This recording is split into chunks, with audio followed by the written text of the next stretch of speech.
Well, hello and welcome everybody. I am Kodiak Broncos and welcome to Denver Broncos After Dark, where I talk about how Bo Nix outplayed Patrick Mahomes. And in this After Dark, I want to hear what you guys have to say because, yeah, it's going to be a fun one. We got done with Horsepower Hour where we just trolled Chiefs fans basically all night long. And yeah, hold on. I'm going to zoom in real quick. So you guys get a nice little close up of my beautiful face. Um, yeah, either way, you guys know what to do. Make sure to hit that like button if you guys enjoy. Subscribe if you're not already. And yeah, overall, we've got nothing to mess around with. So I hope to see a handful of you show up here real quick. But in the event that you guys don't, hold on, let me zoom out real quick. All right. Actually, let me adjust my camera. I think it looks better over here. Yeah. All right, and then I will move over so that the people in the vertical stream can whatever. But either way, I hope you guys enjoy. And yeah, overall, I just want to talk about something, and I think something needs to be brought up. Bo Nix outplayed Patrick Mahomes, and we've got David Talks Broncos, my guy, who I was just on not too long ago with, coming in here with the heat, saying that he's watching on the vertical. I cannot wait for him to talk to all the interesting people that come across our stuff on the vertical streams because lordy, it's just, I don't know, really interesting. That being said, I am going to take this time to share this link with all my friends, all my great Broncos friends on Discord. So I'm going to go there real quick. And yeah. All right, here we go. All right.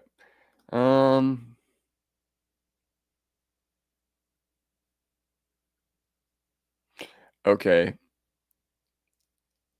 All right, here we go. Self promo. Here we go. All right. Done dilly dallying. Okay. So Mahomes is cooked like Russell Wilson. Like, that would be really interesting. If Mahomes were to be cooked at the age of 30, then that would be very troublesome for the Kansas City Chiefs. Unfortunately, I don't think it's actually happy. Let me see. Excited. Wait. Traded legacy for lights, sold our pride for tourism. Brady the Tuck rule villain as part owner, new coach every year.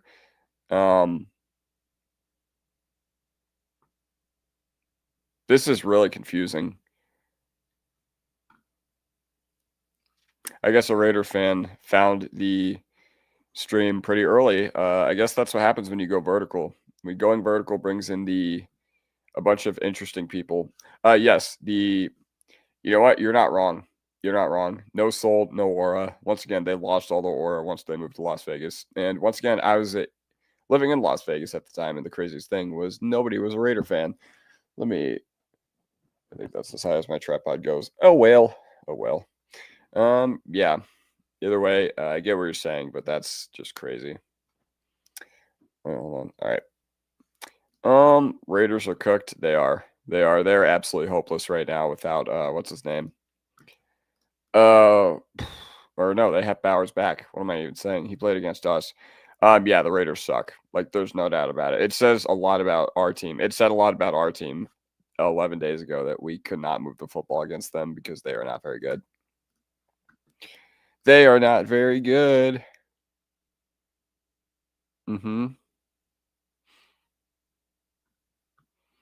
Okay. But yeah, the Raiders are cooked. Like, let's just be honest. Patrick Mahomes being in GOAT discussions just never made sense to me to begin with. He has been very, very pedestrian the past 3 years. He has been very wildly mid over the past 3 years, especially for somebody that plays up to his standards. And the fact that it's happened a third year in a row, like, okay, maybe one down year, fine. Maybe another down year, whatever. But the fact that it's happened 3 years in a row, he does not belong anywhere. They're the top 5, top 10 all time. He had a great peak, but yeah. No one says Brett Favre is the GOAT, and that is who Mahomes is, but with a better defense. You are right. And, Mahomes' peak was pretty insane pretty early on, and I think a lot of people are still riding the coattails of that. But without all those rings, we would just be calling him a yak merchant and a guy who, yeah, I don't know. Because yeah, no, I completely agree with you. Like, and Bo Nix outplayed him. And for all the Chiefs fans that are mad when I say that Bo Nix outplayed Patrick Mahomes, my brother in Christ, like you guys lost to a guy who is supposed to be out of the league. Like apparently he's going to be out of the league in 3 years, according to what some Chiefs fans are saying. So apparently you lost to a Starbucks employee. So that says a lot about your team. Now, once again, I will give the Chiefs props for making their plays in this one, but also it took some Tyquan Thornton pushing off to do so. It took some help from the officials. And overall, I was just really glad that we were able to take care of business because it was very satisfying to beat two teams on Sunday. It really, really was. Now I'm gonna pull up my stream on my TV just so I can monitor the chat a little bit better. But looks like we got 15 people in here. We got 15 people in here, yet only one person commenting, which you guys should, or David, you guys should go follow him if you don't already, because obviously David Talks Broncos is one of the best channels out there. And oh yeah, by the way, I found the Pac-12 Depot, so I'm repping Washington baseball right now. The elephant in the room is that the Broncos have a better supporting cast than the Chiefs. I'm not entirely sure. I'm not entirely sure I agree with this. Like, yes, we have a better offensive line, yes. But with Andy Reid, like, if you consider supporting cast like coaching and everything, then yeah.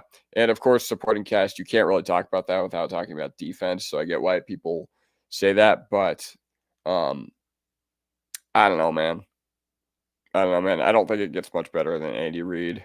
The Chiefs' offensive line has been pretty good this year, but granted, they couldn't do anything without absolutely having our guys in headlocks all game long. But yeah, um, weapons, I agree, but that's not saying our weapons are nothing special. Like I'm just gonna be honest, I don't think our weapons are very good. Um, but yeah, no, they've really struck out at getting Mahomes some help, and Kelsey's gonna retire either this year or next. So yeah. Any thought of replacing Moss on the boundary with Drain or Barron? I know Moss is solid, but at some point the penalties are going to cost us a game.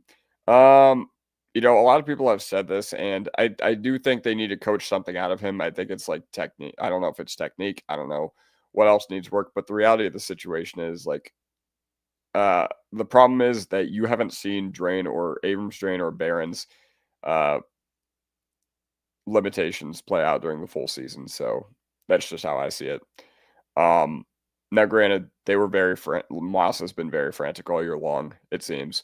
And even though I have his jersey, he's my favorite player in the NFL because I'm all about equality here, um, for everybody. And but yeah, no. The penalties, I think you're right. Like, had we lost this game, the penalties would have been a huge, huge talking point. So I don't know what the solution is. I genuinely don't. Uh, yeah, but that's how I see. Just going to crumble the postseason. I'm glad you named yourself Troll Under the Bridge 69 because that's just what you are. You're that guy. What's his name? Uh, from Dora. Who's the guy that lives under the bridge? I don't know. Maybe it is. Maybe his name is the Troll Under the Bridge. Just going to crumble in the postseason. Uh, can you clarify? Just going to crumble postseason. I mean, to clarify, you want to say what's up? All right. Laughing emoji. Our defense did its job yesterday, and our offense showed up in the win. Yes, sitting first place 9-2 does feel fantastic. Sitting 9-2 feels a lot better than sitting at 5-5, I will say. But yeah, overall, it felt great to beat two teams yesterday, as I've been saying a whole lot. I've been saying it a whole lot. But I don't know. It's like, yeah, David says it best. I love being 9-2 frauds. Isn't it funny that we're frauds for being 9-2, even though we just beat a team that was even bigger frauds than us or Kansas City was bigger frauds last year than we are this year. I will say that for a fact because we didn't need the referee help to win us all these games. I know we only beat the Eagles on the road. All I can say is beating the Eagles ain't for everyone. Beating the Eagles ain't for everyone. Is it? There was something else I want to talk about, but I forget what I was going to say. Either way, guys, Week 18 against the Chargers could be for the division crown, which that would be something. That would be really, really be something. But Derek Barrett says without the oh yeah, just going to crumble in the postseason. Yeah, overall, I think you guys are doing a really outstanding job of, making this show ours because honestly, it's been amazing interacting with y'all. It's been amazing interacting with y'all in this chat ever since I've started the show. So, um, yeah, I'm just waiting for more comments. But in the meantime, I guess I will talk about something.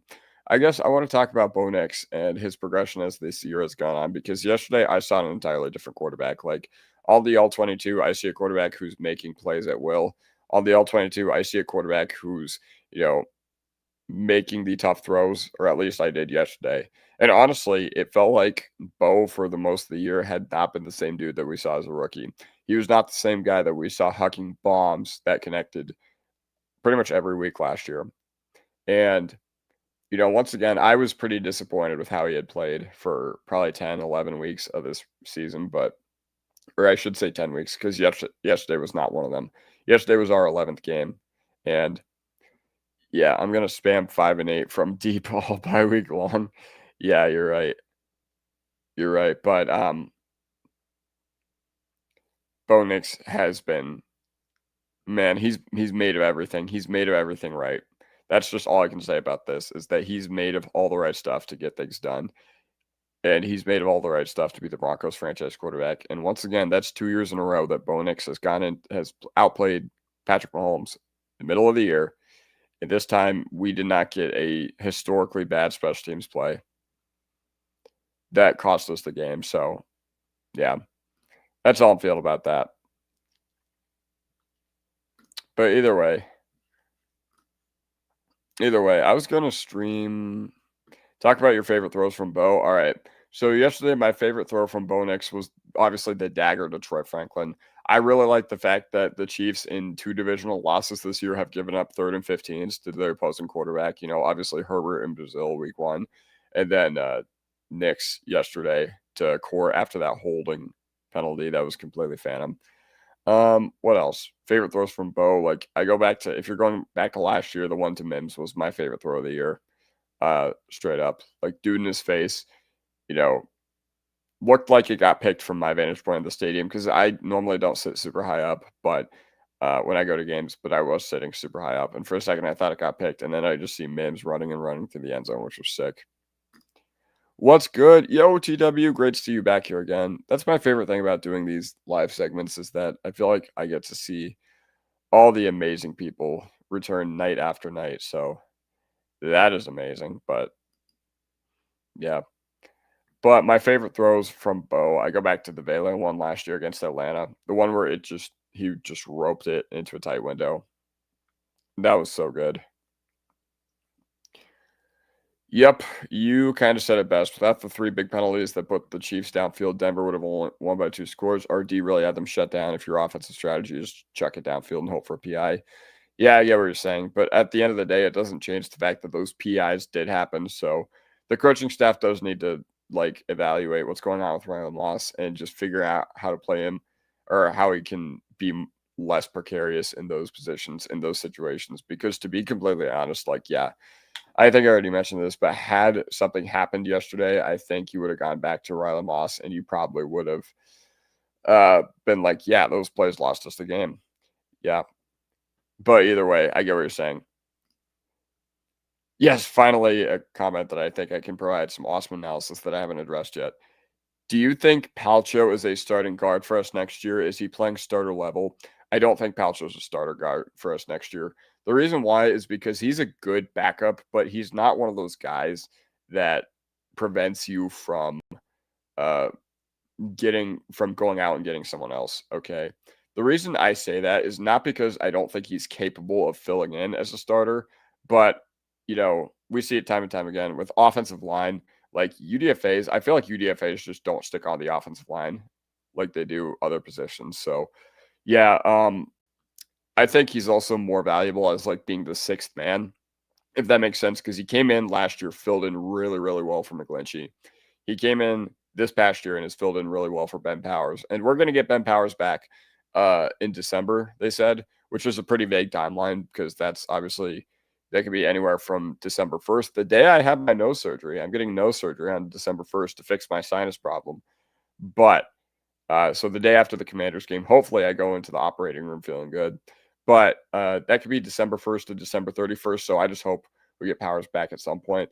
But to answer your question, he is playing starter level. Like, I don't notice him out there. I noticed he got beat by Chris Jones on like a rep or two, but that's what's going to happen when you're going up against an elite player. Like, it's why those guys are elite. And they're going to make their plays. And, even Chris Jones beat Miners yesterday, who's normally rock solid. But yeah, that's how I feel about Palcho. Like, great player. I actually have his jersey on the way, ordered from China, but I don't think he's a starting guard. Not that I think he's not capable of it, but I just think he brings a lot more to this team as that sixth offensive lineman. Thoughts on Wattenberg? I haven't noticed him the past month. If I'm being honest, I genuinely don't have an opinion on Wattenberg because I haven't noticed him. Now, maybe you could say that's a good thing for not noticing your center. I think the snaps are a little erratic. I think, Wattenberg in particular, I think early on he was a big reason why our run game was a little inconsistent. And, our run game isn't on the heater that it was at the start of the year. But, yeah, either way, yeah. Genuinely have no clue. I think they do ultimately go in a different direction at center this upcoming year because isn't Wattenberg? Yeah, Wattenberg's a free agent after this year because we had 22. It was his first year after being drafted in the 5th round by this team, the team I'm ironically wearing the shirt of. But yeah, so I think the team ultimately does go in a different direction, but I think that's just because Wattenberg hasn't shown that he's like worthy of a market extension, in my opinion. Now, if you can get him on a cheap deal, maybe, but I doubt that's the case, especially when, teams value experience a lot in the NFL and none more so than at the center position. Like, center is a smart guy's game, and Wattenberg clearly has the mental capacity to do it, but I don't know. I don't think it's happening.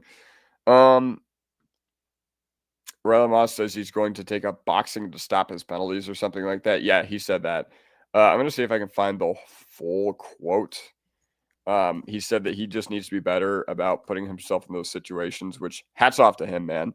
Hats off to him because I feel like a lot of those calls that are made are really big BS. He said that he's like going to throw on the boxing gloves or something.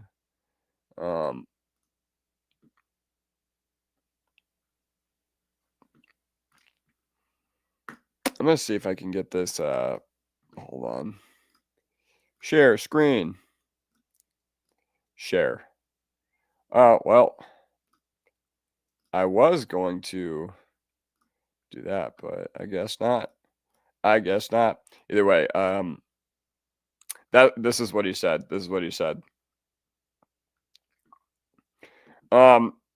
Apologies because I don't have the full quote. Politics, get out of my feed. Yeah, either way, I don't have the full quote, but I know he said something about it. Actually, let me go back real quick.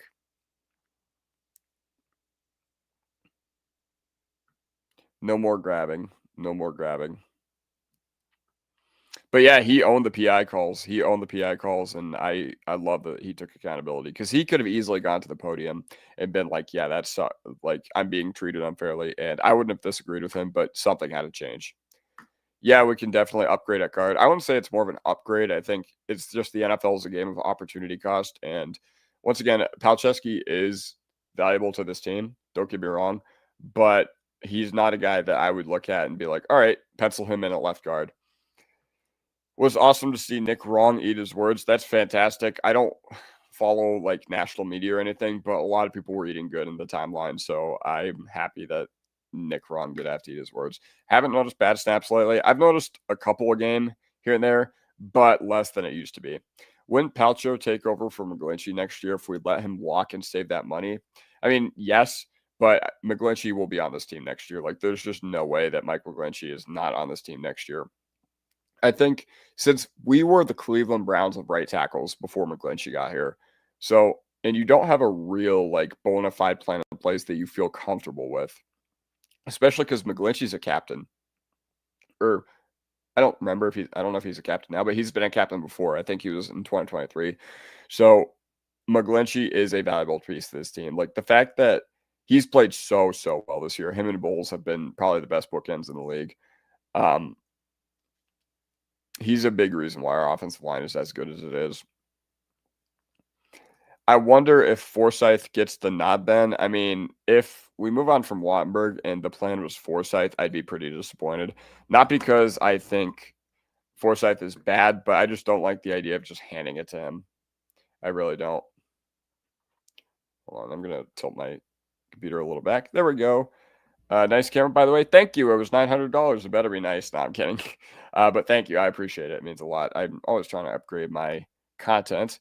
McLaughlin had a good game, too. Would have been fun to see that break tackle play if the refs didn't blow the play dead early. Yeah, I get what you're saying. Honestly, I didn't hate that early whistle. Like, I get why they did it. But, yeah, I get what you're saying. And I think that McLaughlin had a deceiving amount of open space when that whistle was blown. But, yes, McLaughlin did have a really good game. McLaughlin did have an awesome game, and I don't know. He just proved me wrong because I was saying that he was a complete non-factor, and he was not going to be that good in this game. And I was scared to see our team without him. But I guess the key to unlocking Bo Nix is just not have a run game you can lean on. McGlinchey is very good. And once again, I think people forget that we were the Browns of right tackles before then. And right tackle is a very important position. You know, I know the offensive line is very important, but with how cracked edge rushers are now, you need a guy that can hold his own in those matchups.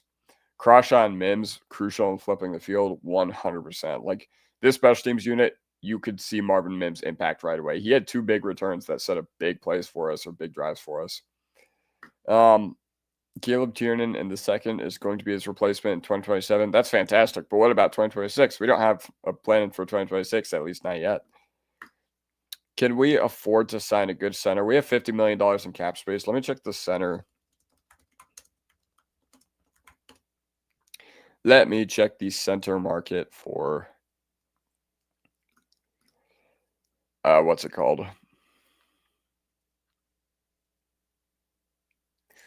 I mean, maybe, but like, okay, there's not that many like great centers out there. I think if I were to look at one, maybe Hennessy, because I liked him pre-draft, but I honestly don't know how he's been in the NFL. I know he played on Atlanta, and Atlanta always had a really good run blocking line, but let's just say that this is not going to be the center class that it was last year. Or hold on, because who got signed last year? Like Drew Dahlman, Macari, Ryan Kelly, like all these guys were really good, and they got signed to big deals. And to be completely honest, if you just looked at the projected average annual value, it is consistently below what it was last season. So unfortunately, I think if they did want to upgrade, they missed their window. This isn't the same Connor McGovern who played for us, is it? No, it is not. It's not, because we drafted that McGovern in 2018.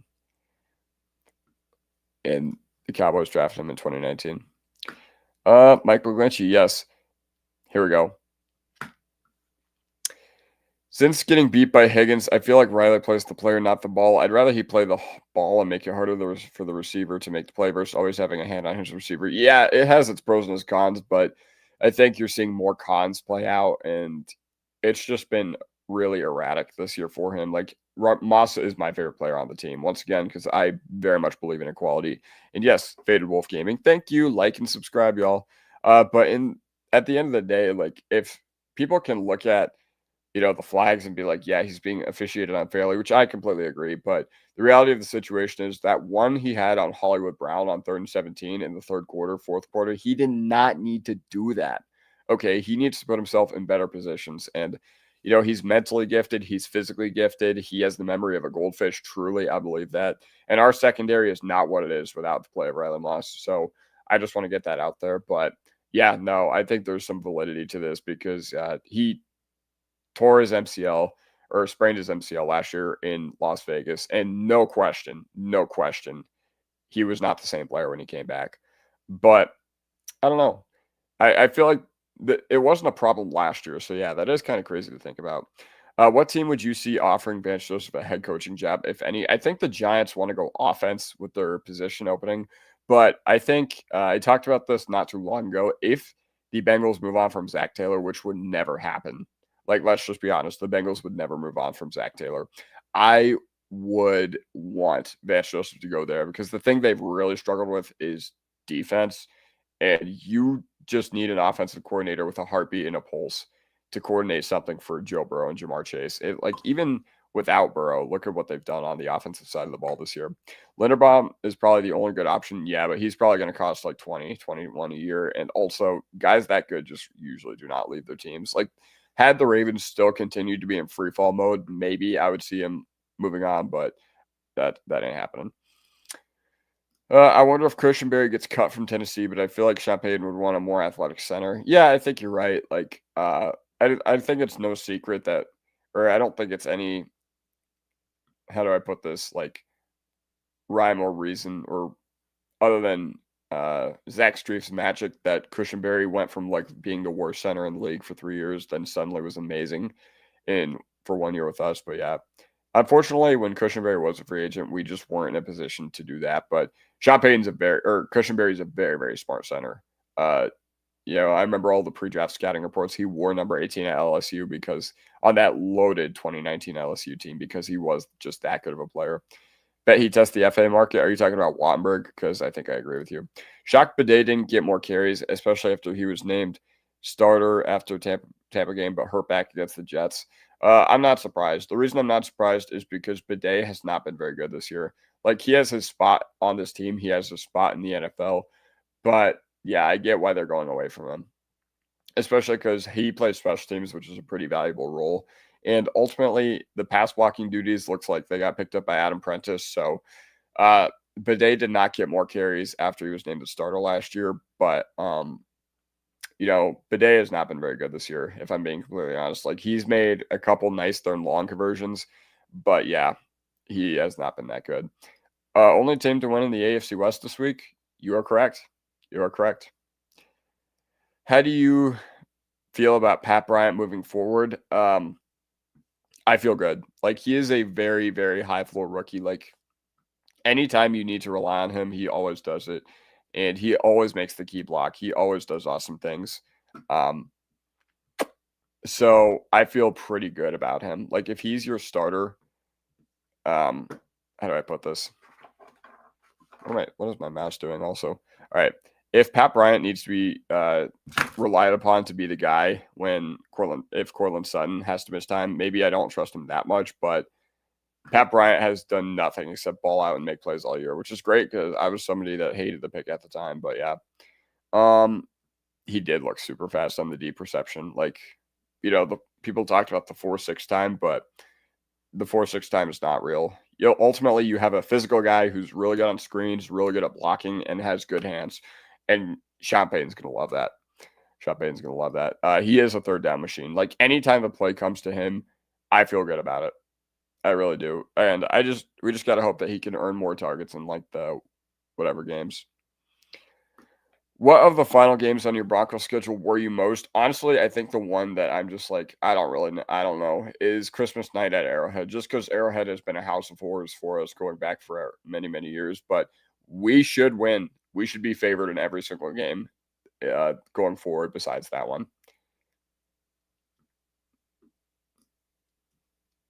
Yes. 5 of 6 for 82 yards for Pat Bryant. Yes. Let's check, actually. Let's see what UFAs we got this upcoming year. All right. Can you guys see my screen? All right, there we go.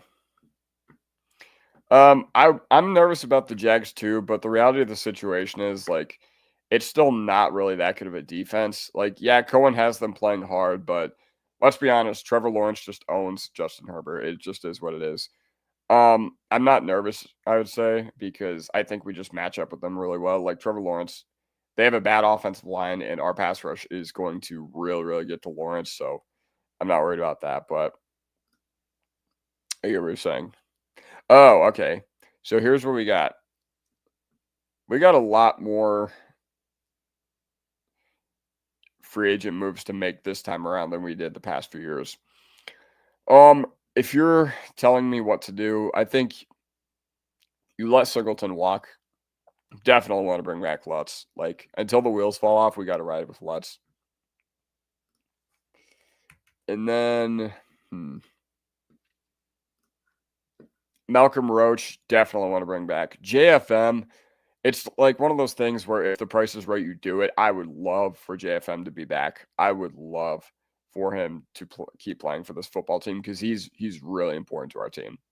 JFM is a huge piece. Like, if had we been bit down JFM, I honestly probably would have thought we'd be cooked for this game. But luckily, he played. Troutman, you can re-sign him. I would like it to be a little cheaper than $3 million because honestly, he's not that good. Like, he belongs in the league, but as a tight end 3, and he has not been very good this year for the most part. PJ Locke, I want him to get another opportunity somewhere else to start. Like, he got a opportunity to start with us last year, and we decided that it was not good enough, and it really wasn't. PJ Locke was the biggest liability on our defense down the stretch. Sternad, I would love to keep. He has just done so well for his role. It took him a little bit longer to get going in the NFL than other guys, but I'm really happy with Sternad's play. And honestly, he got the green dot yesterday, so he's clearly trusted by this coaching staff. So yeah. Who else? Dobbins, we'll see. We'll see, because they have it at 9.4 average annual value on Spotrac, but that's just not happening. It just isn't. Burton, you can go. Jaquan McMillan, RFA, you got to resign him. Like, I'm sorry. Nickel contracts are not that expensive, and he just brings so much to this team that I know you drafted Jade Barron, but you got to keep Jaquan McMillan. Like, there's just no sense in the world where it makes sense to let him go, especially because he's an RFA. Kroll, you probably do tender him as an RFA, but you give him a chance to come in next year, but ultimately I'd be pretty disappointed if he was on the 53 in 2026 week 1. He adds literally nothing to this team. Wattenberg, once again, we'll see. Like, if the price is right, then sure, but we'll see. Jordan Jackson, I feel like he doesn't add much to this team. Actually, all these ERFAs, you tender them no matter what. Dondre Tillman in particular, you tender him as well. He's a big one. Like, he's a key guy that you're definitely going to want to bring back. Alex Palczewski. This is RFA contract. I don't know what he's going to get, but we'll see. Jaleel McLaughlin, I feel like he can walk. Like, I know that's insane. Restricted free agent. So here's what it means. It means that if the guy's offered a free agency contract by the Broncos, it means they have to sign it basically no matter what. Or it doesn't mean they have to, or I think there's still like terms with market. Like, they can't just completely lowball the player or anything, but the Broncos get what it's called exclusive negotiating rights with the player. Therefore, if another team wants the player, then what they can do is they can actually offer them a open market contract. Like, for example, if a team like really wants Jaleel McLaughlin on whatever, then they can offer Jaleel McLaughlin a contract. The kicker is that the Broncos would get the first right to match. And if the Broncos do match the deal, then the guy basically can't go. The guy basically has to play with Denver or the original team. Put second round tenders on both J-Mac and Palcho. They would need to be making a few million a year. I think you'll need to check that. I think you are correct, but how much should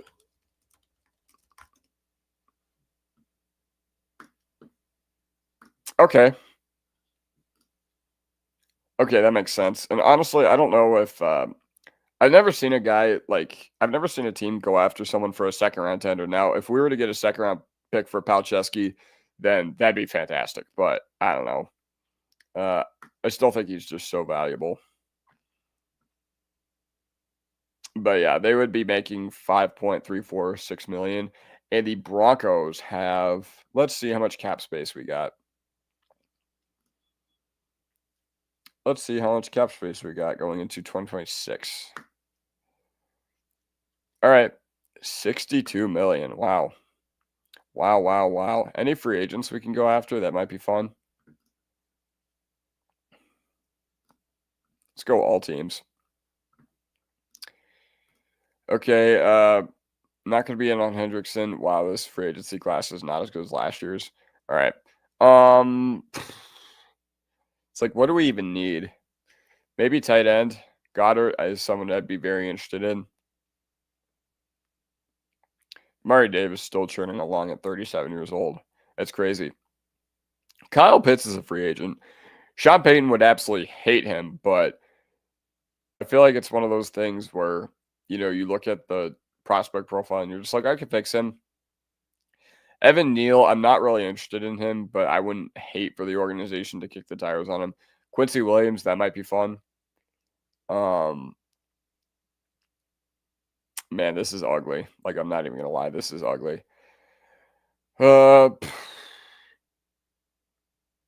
man, there's just nobody over here that tickles my fancy. Like Alohi Gilman, I would have said that, but then he played his way off the Chargers, and we don't really need safety. You can never have enough trench depth, but the guys that are actually good on the offensive line don't hit free agency. So I don't know, man.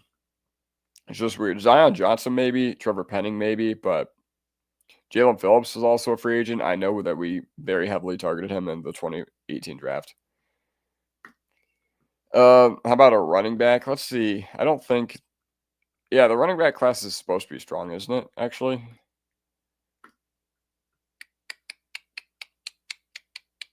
Summer Brees Hall. Kenneth Walker. Okay, these are two guys I'd be really interested in.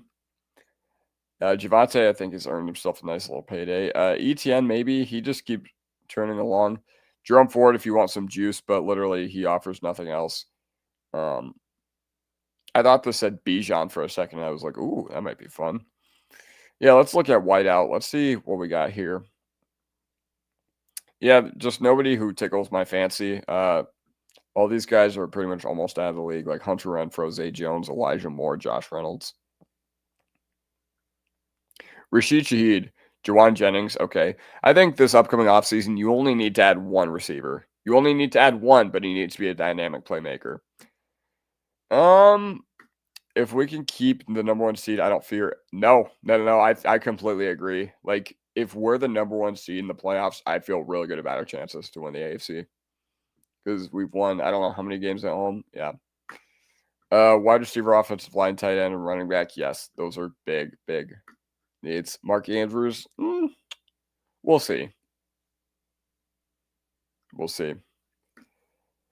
Unfortunately, you drafted a corner who's in the first, who's playing really well. You can't have your talented first-round pick not starting. You either have to get a third-round comp from McMillan or Barron replaces Moss. See, the thing is, here's why I'll disagree with you. Yes, while I agree that the Broncos probably had bigger plans for Barron than when we drafted him, than actually has been the case. Just because you took him in the first round, it doesn't mean you have to throw him out there in base defense. And that's basically what it means to be a starter. Like, even if he's playing like 60% of the snaps, or not even that, like 40-50% of the snaps, and you can rely on him on key third downs, and he can be like your nickel backer, he can be your dime backer, even with a lot of looks with him and Jaquan McMillan on the field. You don't have to do anything. But I get what you're saying about Moss. Like, they need to do something, but yeah. Troutman will be back. I hope not, man. Like, once again, he has his place in the NFL, but he just hasn't been good this year. And unfortunately, if you can't be good, then that sucks. If you can't be good and you're in year 6 of the Sean Payton offense and you're basically just here to do the dirty work and be a rule guy, then that sucks. Get Quincy Williams to be our inside linebacker 3 and 4. Draft another inside linebacker. Having the inside linebacker room be Greenlaw, draft pick Strnad Williams as our linebacker core. I don't hate it. The problem is if you're going to pencil in a inside linebacker or your linebacker 2 to be a rookie, then I don't know, man. Linebacker is such a hard position to evaluate, and NFL teams don't really value that position very much. So that's interesting. Is Drew Sanders in a contract year? Dude, Drew Sanders, no. First of all, his contract year is next year. Same with Moss, Mims, and a bunch of other guys from the 2023 draft. Skinner, I believe, too. But no, he is not, but Drew Sanders doesn't exist. It's going to be interesting to see if the Broncos try to extend Moss or not. I'm not sure what they do right now. Well, they have a decent amount of time to decide. I imagine Mims gets extended from that class. Sanders, probably not, at least at this point. Sanders, I feel bad because he's clearly a talented guy, but it's like Dulcich. It's like, all right, it's probably not going to happen here. And really, the reason that hurts is because you spent a premium pick on him and the rest of the room sucks. Now, if it's like Baron Browning and you spent a third-round pick on him and you have other guys in the edge room step up, then fantastic. The misses don't hurt as bad, but I think since he is at linebacker and we've been bad at linebacker for the past 3 or 4 years, that's what kind of puts a magnifying glass on the miss. We need to draft a big ugly or two along the offensive line in this next draft for sure. I agree. We need to fix our pipeline there. Like Parrott, I do not want to see him again. I just don't. And then Gargiulo was somebody that I was happy with, but I don't know. In Zach Strief, we trust. I will agree with George Payton on this. I love having corner depth. Me too. And I love having edge depth because Q Robinson, I mean, we wouldn't have been able to win that game, in my opinion, without Q Robinson. He got that clutch sack on the 3rd and 1 that Casey had towards the back half. And yeah, or towards the end of the first half, I should say. And now that your depth is kind of filled out, now that the skin and bones is filled out in your defense, it's time to go offensive heavy. I will say, though, defensive line, never a bad idea in the draft. Inside linebacker, never a bad idea in the draft either. But we'll see. And we're going to draft a corner. We will. Or at least a secondary player because we do every year. But yeah, it'd be awesome to somehow get Kenyon Sadiq in this draft. It would, but I'm really, really, really not a fan of first-round tight end. If you look at the hit rate and if it was worth it for the teams that took first-round tight ends, it's atrocious. It's very bad. Not to say that it wouldn't have been different had we taken Loveland or Warren this upcoming year or this past year, but generally it's not a valuable position. Like, even though we really, really need one, it's not a valuable position. So that's why I really don't like going tight end in the first round. But hey, Sadiq, heck of a prospect, and I'd be excited if they drafted him, but I have my value concerns and reservations about it. At some point the team got to look at inside linebacker. I agree. Mims making like $50 million a year. Yeah, I think that sounds about right. Like, and is that good market wise? I mean, it might be. I don't know what like special teamers really go for, or I should say like boom bust wide receivers that are all special teams go for. But he's earned it. He really has. Especially yesterday, he flipped the field in that game. We haven't had a great one since Trevathan. Yeah, Trevathan and B. Marsh was a nasty combo in the middle of the field. I will say Greenlaw looks like he's heading in that direction, but I'll hold the brakes on him for now. I'd love this upcoming draft as a meat and potatoes draft. Yes, agreed. Like, just get, especially because we've been bad. 2 of these positions over the past 4 or 5 years, we've just been bad at linebacker, at tight end. And you can never go wrong with trenches. Like, if you want to build a football team, the smart way to do it is to just keep replenishing trenches. We need one big playmaker. Yes, we do. And that's why I want us to go receiver in the first round. Once again, I think you just need to add one. You need to add one to this room, and then it's completely filled out. You can never go wrong drafting for the trenches. Yes, agreed. And that's why I wanted Derek Harmon last year. I thought he would have fit this defense really well. Carnell Tate, unfortunately, I don't think we're going to see him. He's getting like more top 10 buzz, so I think we're going to be picking way too late to see him. But maybe the team decides to trade up. Who knows? The team has to solve the tight end problem this upcoming year. Bo is desperate for weapons, especially ones that can catch the ball. 25 drops is inexcusable. And once again, yeah, we do need better guys in that regard. And I think a lot of this can be traced back to Troy Franklin. Like, he has been really, really inconsistent this year. And he's good, but he's a wide receiver 3, wide receiver 4, in my opinion. Like, he should not be the primary target earner on this offense, especially considering how bad he is with his hand-eye coordination. I want a sure-handed guy. I really do. Evans looked better this game. I'm trying to think. Evans. Am I tripping? Oh, I mean, are you talking about Evan Ingram or what? this draft class, you can get a good tight end in the second and third round. See, and that's the thing. Like, I don't know how this draft class is specifically, so I'm not gonna pretend like I know about like the tight ends or whatever. But Loveland taking or Chicago taking Loveland 10th overall feels like a huge waste to me. Especially when you look at how other guys have been, like Fannin, he's played really well. Uh, and that's not to say that Loveland's like going to be a bust or anything like that, but once again, I feel like the value is just not there. It's a hard position to translate to the NFL. That's why I don't like taking them early. Um, that being said, early means first round. Like I would have been completely fine with Ferguson, Arroyo. Trying to think who else went in the second round last year. Taylor. Those guys have all played really, really well. But yeah. Cardinal Tate, please. Oh yeah, I already talked about that. Savion Jones, thoughts and news. With Savion, the Broncos just have a lot of depth at defensive line, and I figured that this would be a redshirt year for Savion Jones, so I'm fine with it. Especially because when you're in a position in a room as deep as that, Savion Jones is a developmental project right now, and there is nothing wrong with that. Like, had we needed him to contribute and had we been very thin at defensive line, I'd be like, where is this guy? But it's not a surprise he's a game day inactive. Like, I think it's completely fine. It's completely reasonable, especially for a mid-round pick to not be playing right now, especially one that the team is very deep on. I've seen some people mock Chris Bell to us. That would be something. That would be something, especially because, I mean, he's a heck of a playmaker for sure, especially because Louisville has a really, really run-heavy offense. Like, I remember I was watching Louisville versus Cal, I think. They said that Louisville was averaging like 220 yards per game. So the fact that Bell is producing in the way he is this year, it's crazy. Yeah, Ingram was stepping up. Everyone looked like that had more rhythm, and Franklin didn't quit on the route early, was hit in stride.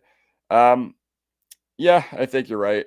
Like Franklin has been frustrating this year, but yeah, Evan Ingram did step up. And honestly, whenever he has gotten the football, he usually has a pretty good sense of what to do with it and like knows where the chains are. So yeah. Do you think JFM comes back? I don't think he does. I would love for him to come back, but I just don't think we're going to be able to make it work with everything that we have upcoming. We'd probably have to give him two for 44, which is like 22 million a year. And I just don't see the merits of adding another big contract to the defensive line. Like, obviously, I'm all about investing in our defense, but we can't just over extrapolate resources onto that side of the ball. Roach is somebody that I would love to have back. Like, he is a very pivotal piece to our defensive line. He's a very important dude that we have on there. So, yes, I would love for us to bring back Malcolm Roach.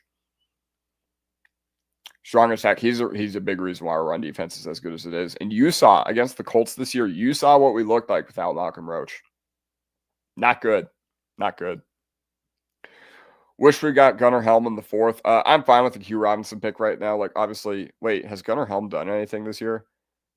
Let me check. I know at the time of the draft, I kind of shared this sentiment, and I know that it's tough with the way that Gadsden has been this year, but I think since the skin and bones of this team is filled out, like you have your inside line or you have your edge depth, you have your corner depth on the defensive side of the ball. Maybe you go for safety depth in the draft, maybe you go for inside linebacker depth, but it's time to add a tight end. Sadly, JFM doesn't come back. Yeah, which is sad. Gunnar has better numbers than Ingram right now. Yes, I agree, but that's an indictment on Ingram. That's not something that says like Gunnar Helm is like that good. Franklin is a coin flip on whether he catches the ball or not. Yeah, which is really frustrating because we've seen the good, and the good is great from Troy Franklin. Unfortunately, he's just boomer bust. It was always going to be risky relying on him to be your wide receiver too with no backup plan in place. Like, as soon as I get why they traded Vele with the confidence in Bryant and Franklin that they had, but we need more consistent play out of him. We just do. Sadly, JFM doesn't come back. Jones will replace JFM then. Yes, he will. I imagine that's the plan. Unfortunately, it doesn't always work out like that, so we'll see. But I got to imagine that's the plan in place because, yeah. Cam Ward is barely completing passes, so I don't know if Helm was doing much. You are correct. You are very, very correct.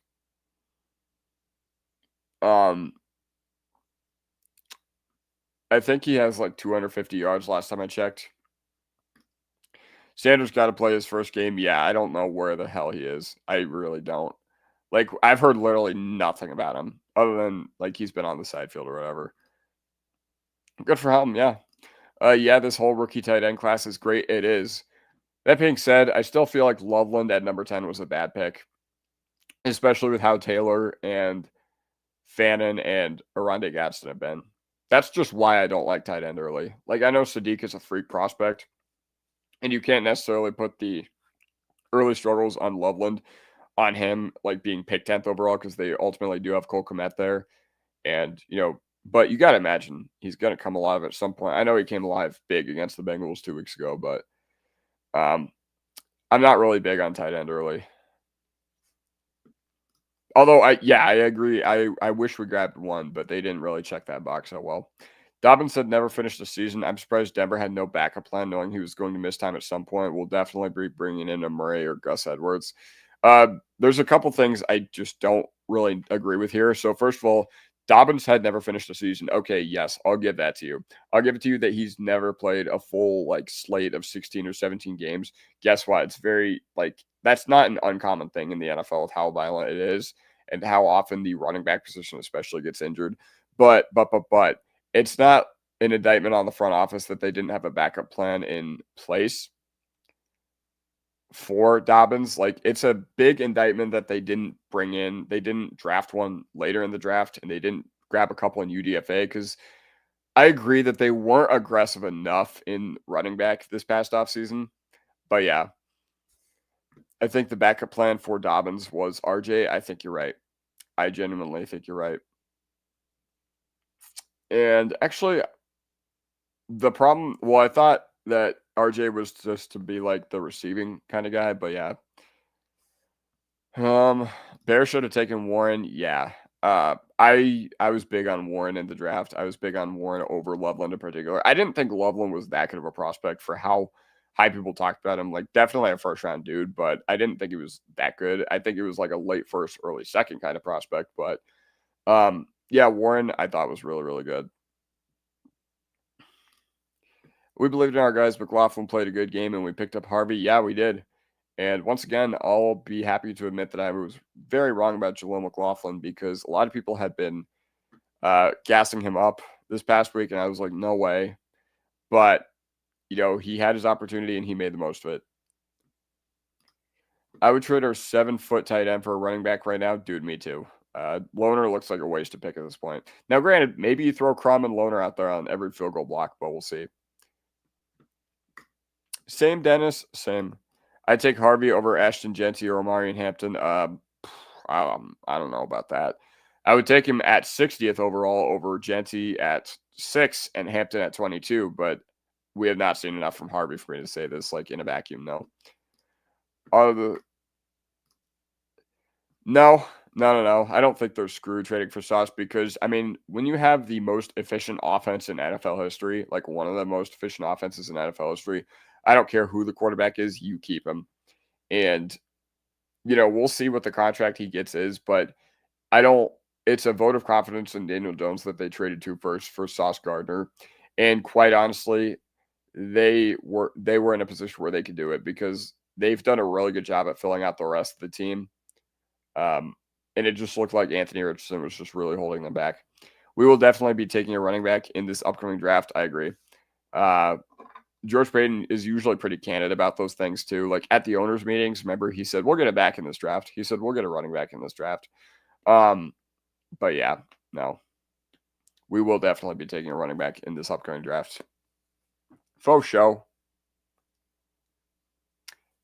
I don't have any sponsors yet, but this episode of Denver Broncos Tonight is sponsored by Pellegrino and Burt's Bees. Two things that are ready always next to me. Instead of taking Loner at the 7th, they could have had a running back like Krosky Merritt. The thing is, though, Krosky Merritt has not been very good the past few games. Krosky Merritt has been actively hurting the Commanders' offense. Now you can say whatever you want. He looked like he was poised to take over this league, but hold on.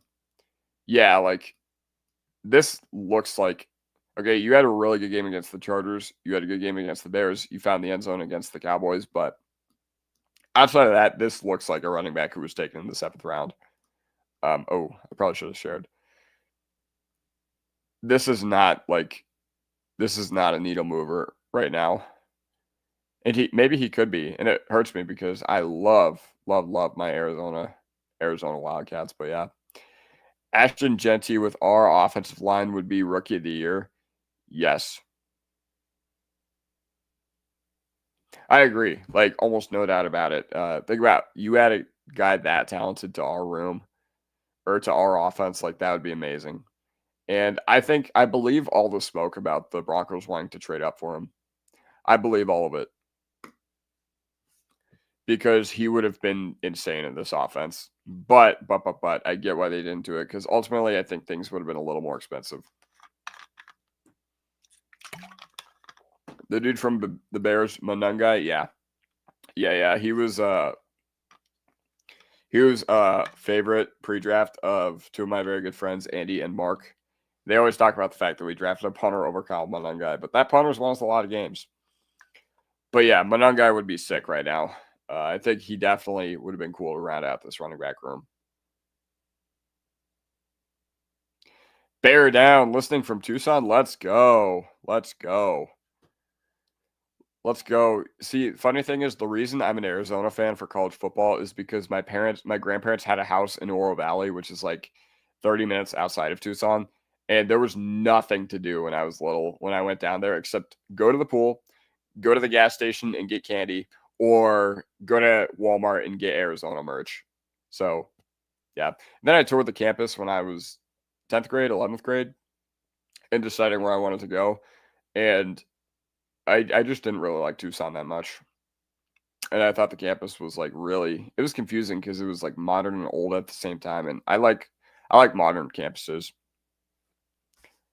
Do you think Jihad Campbell would have been worth it at 20 last year? Had you asked me this in the first 6, 7, 8 weeks of the season, I would have said yes.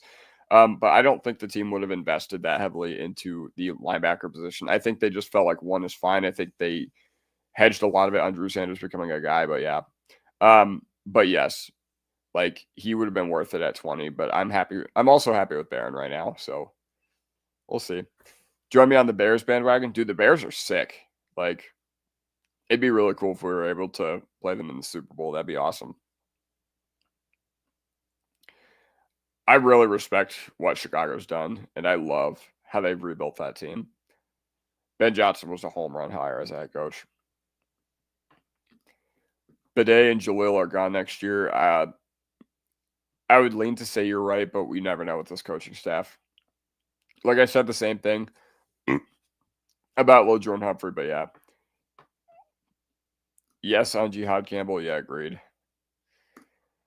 I still believe in Lavelle Bailey. Yeah. Who's the other one? Don't we have another one? Trying to think. There was another. Karene Reed. Yeah. Karene Reed plays some special teams for us, but yeah. Lavelle Bailey has made some plays. Demetrius Knight was a name I threw out. He went undrafted. It does suck, but I think, hasn't he been like not that good for the Bengals? I don't know. Either way, UDFA rookie inside linebacker, like, relying on that guy to play a big role for you was always going to be risky. But I would have liked him too, like, as a UDFA. RB room will be Harvey, rookie. I think they would like to add a steady veteran presence, because this coaching staff really doesn't rely on rookies. So I can't imagine they go with just rookie, like 2 rookies and then a second round pick or a second year player on Harvey.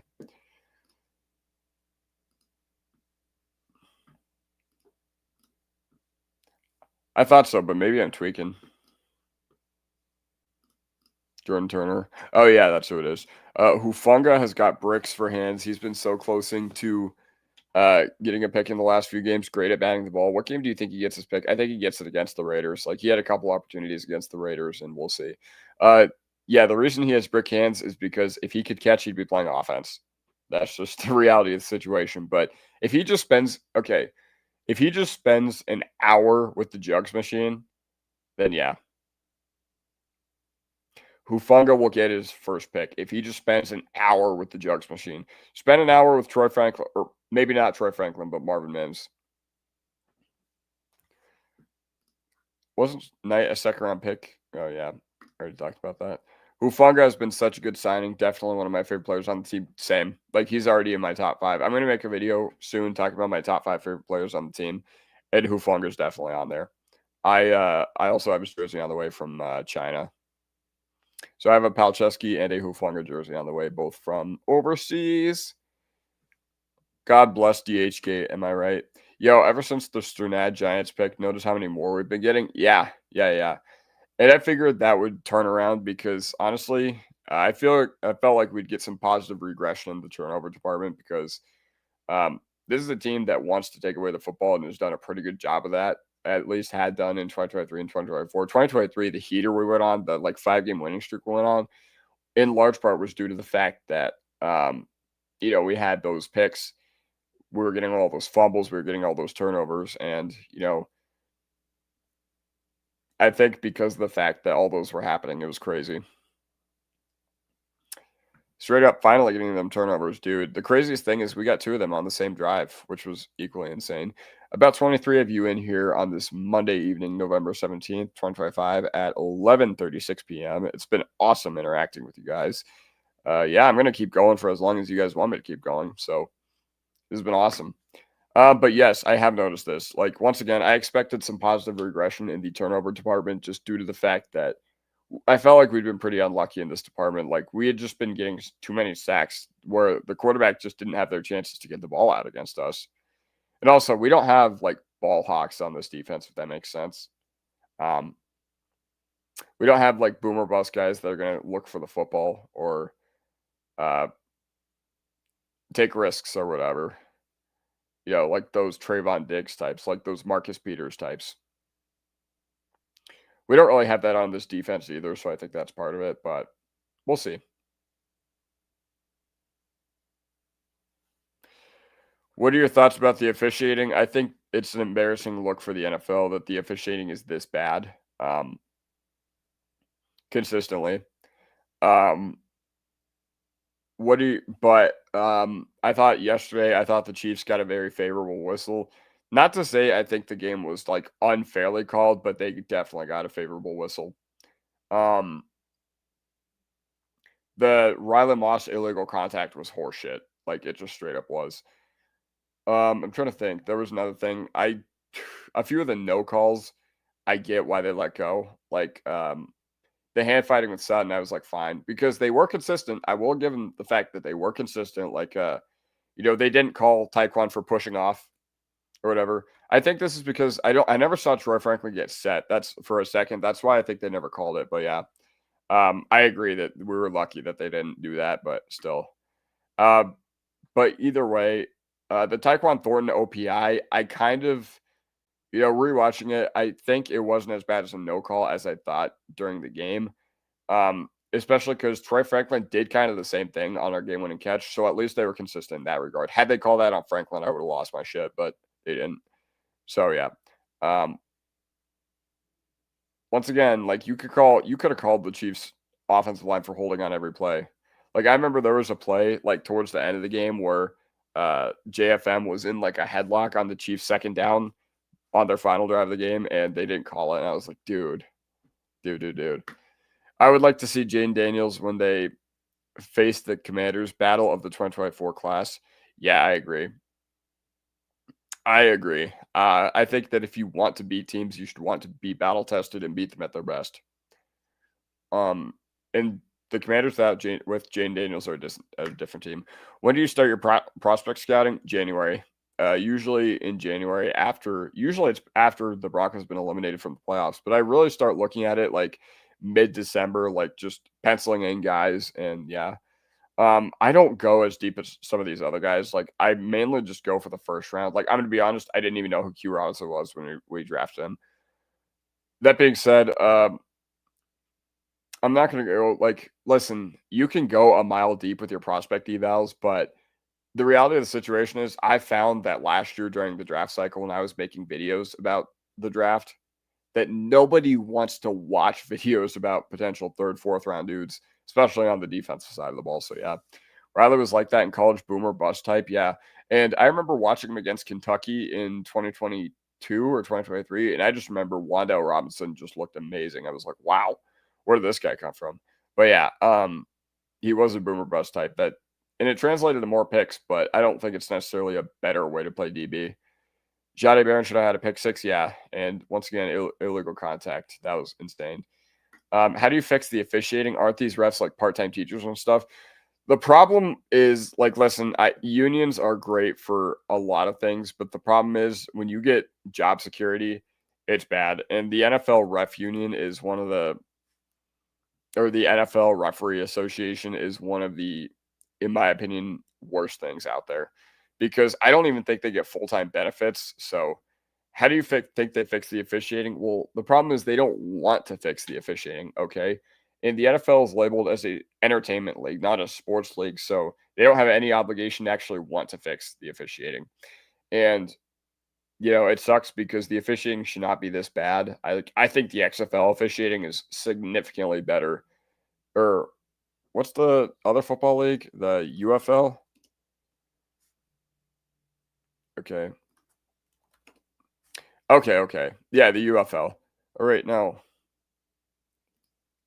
I'm trying to think. Okay, yeah, the UFL. I don't know why I couldn't think of it, but yeah. Yeah.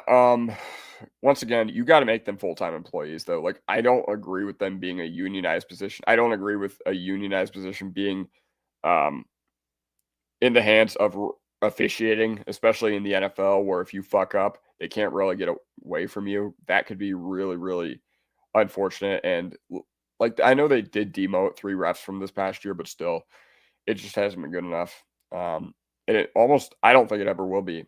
Like, to be completely honest, until you get a commissioner that actually wants to do it, I don't think it will be. Which is crazy because it's like a multi-billion-dollar, like probably worth $450 billion league altogether, and the fact that they can't find quality officiating is bad. We beat the refs with their best and key players out. Yeah. Like, we were missing Surtain, we were missing Dobbins, our best defensive player and our second best offensive player this season, in my opinion. It was crazy. I watched a lot of college ball, and when I start to remember names, it helps during the pre-draft process. I agree. You do watch a lot of college ball, and any team in particular you really like? Like, my favorite team is Arizona. But I admit I am an ultra casual when it comes to college football. I just know the guys from the draft and the guys from the video game, and that's kind of it. Um, but yeah, like, there have been sometimes where I'll watch a team consistently, and I'll be like, all right, I could see where you'd fit in the NFL. Um, I don't think there's nobody on Arizona that I'm just like, yeah, he's going to be a stud in the NFL right now. But I mean, Fafita might be like a 6th, 7th round dude. That being said, a running back of theirs really interests me, and the safety really interests me. Dalton Johnston, the captain, but that's it. Unions are ran by the mafia. Just saying, yes. You know what? You're right. And the NFLRA and the NFLPA, it would not surprise me if they were run by the mafia. The BS on Riley's PI calls is that it's not the ref right in front of the play, it's the ref on the other side of the field. So that's what I don't get. Why shouldn't the guy that's closer to the play with a better view get it? Like, I understood it yesterday because the sideline judge didn't have a good view of like Moss doing this to like Worthy or whatever on the first PI call, but the one against the Giants, that was a crime. Like, that was an actual crime. Straight up. George Payton has been money as a GM, all these friendly deals, PS2, 6-paid Benito, 6-paid rusher, minors, 5th-paid guard, all with number ones. We have a great team with him and Sean Payton. And once again, I've been a very, very vocal critic of George Payton because honestly, I didn't think he did a very good job, building out the roster in 2022, 2023. I thought we were very untalented, and I thought that it was a huge indictment on him. But once you see the vision start to come to fruition and you see a lot of those picks develop, then yeah, that's George Payton has been money as a GM. Yeah. Man, interacting with you guys gives me life. I love, love, love being able to stream Denver After Dark.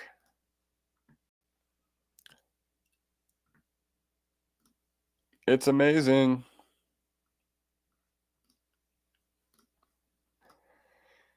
But either way, yeah, George Payton has been a really, really good general manager. And I say this as somebody that was very critical of him. I still think there's a lot he has to answer for. Like, I still think the linebacker, I thought it was bad process going into this year with only Singleton at inside linebacker.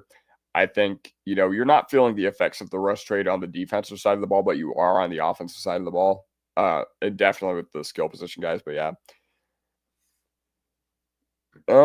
What did you think of the trick play? I thought good concept, bad timing. Like, I don't know why you did that on the first drive of the game when you didn't need to do that. Like, you weren't in a desperate situation. You weren't in like a play.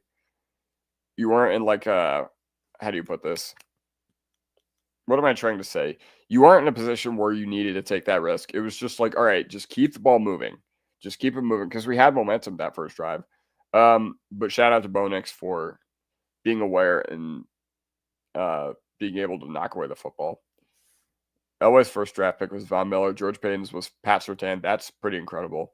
Maybe when they hire me to be the GM or whatever, maybe my first draft pick will be the best long snapper of all time. Yep. Hold on.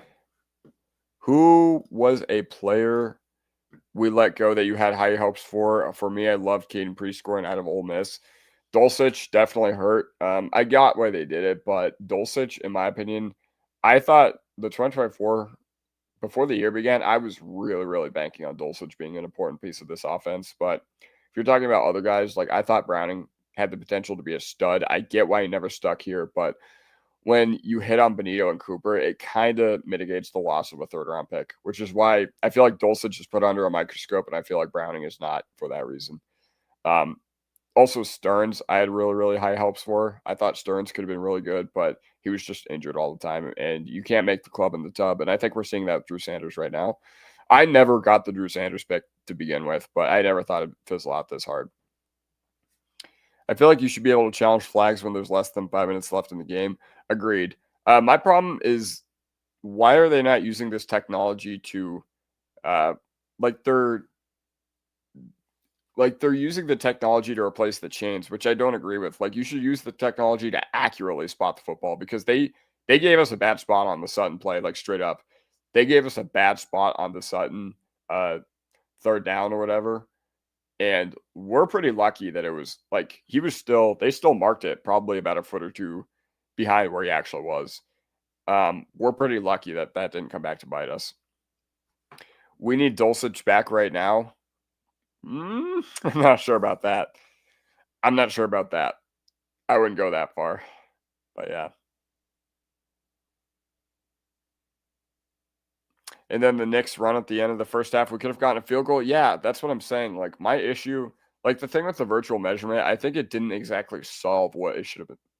What should have been, whatever. Now, if you want to put chips in the ball to measure the ball carrier's forward progress, maybe that would have been cooler, a better, more viable solution.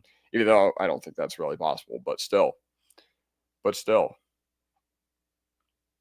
You know what I loved? I loved when they showed the virtual measurement on the TV or on the CBS, and simultaneously you could hear the fans in the stadium erupt when they showed it on the Jumbotron. Also, if you guys were at the game yesterday, I just want to say something.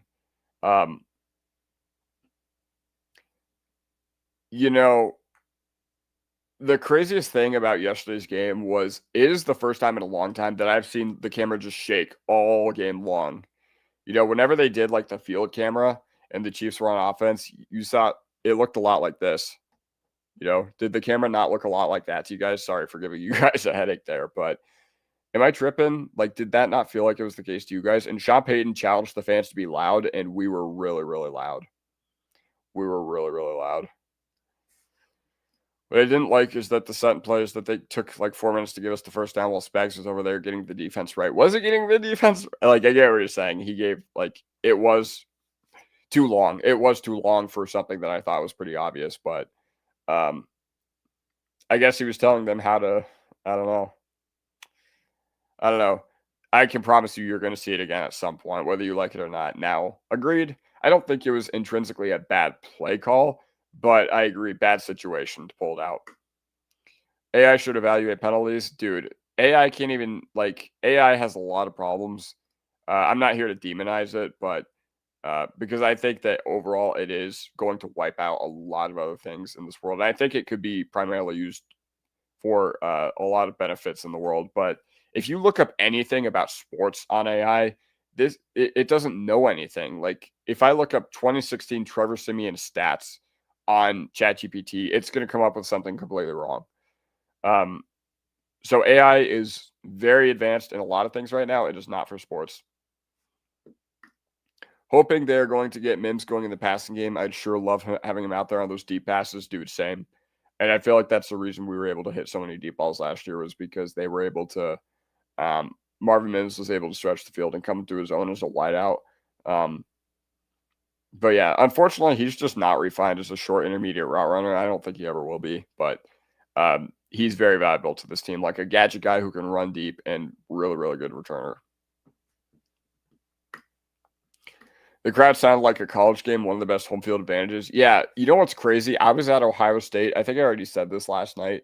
I was at Ohio State, Penn State 2-3 weeks ago, and it was comedy how quiet the Ohio State crowd was. Like the atmosphere was a total joke. I heard Ohio State get loud on like 1/3 down, and Penn State made their plays, and it wasn't completely out of reach. So until the fourth quarter. So yeah. But yeah, no, the crowd was incredible yesterday. Like, I think the Giants game was the loudest I've heard it in 10 years. Like, legitimately, when the Giants had their final drive on offense, which they ended up scoring on because of the Riley Moss Phantom DPI, that was the loudest I've heard that crowd in a long time. And yesterday, I think these fans heard Sean Payton because when the Chiefs were entering the huddle, you could hear everybody just start going nuts. And that was awesome. And Romo said that it had been like the loudest stadium he'd been in all year. RJ threw a Russell Wilson moonball to Bo Nix. Dude, let RJ cook. Let RJ Harvey cook. But yeah, he did. And honestly, I think you look at Sutton not throwing the ball against the Raiders 11 days ago, and then you look at Harvey doing that. That was big. That was big. Mims is fast enough to run with the overthrows. Yeah, he is. You are right. You are right. And unfortunately, I think a lot of the problems right now is the chemistry between Franklin and Nix also just isn't there. We could talk about overthrows or whatever, but Troy Franklin is a guy that you can't play on the line of scrimmage. Like, you just can't. He's not strong enough to do so. Even though he's plenty tall, you just can't play him on the line of scrimmage. Like, he needs to be a vertical flanker. That's what basically, which I know that sounds weird, but that's his role. And yeah, it's weird. It's been very weird. Either way, I think I am going to get out of here. Usually I let these go until like 12:30 and I'm just like, dang, where did the time go? So I want to take this time and like chill out and watch hockey, but you guys have been awesome. You guys have been awesome. I love being able to do this with y'all pretty much every single night. I do want to get a few more of these comments before I leave. RJ would be that starting QB on the Jets for sure. I mean, anything is better than Justin Fields at this point. Like, Justin Fields, just make the position change at this point, dude. My son said if JK and RJ had a baby, you think they'll name him JR. I told him to go to sleep. You're right. Your son should go to sleep. But yeah. Thank you. Want to give a shout out to everybody in the chat. Logan, Dom, David, Derek, T. Fishers, obviously, Faded Wolf, Logan Clark. I assume I'll see some of the regulars like Son of Judah and those other guys back. But Dennis, thank you all. Thank you all. It's awesome that I get to do this. And I've gone to see many fights from a hockey game work out. Lots of fun. That's sick. But either way, thank you all very much. I'm going to bring my cat downstairs so we can go to bed. But appreciate y'all. This has been amazing, and I will be back tomorrow. I'll make some form of video tomorrow. Not sure what it's going to be, but yeah.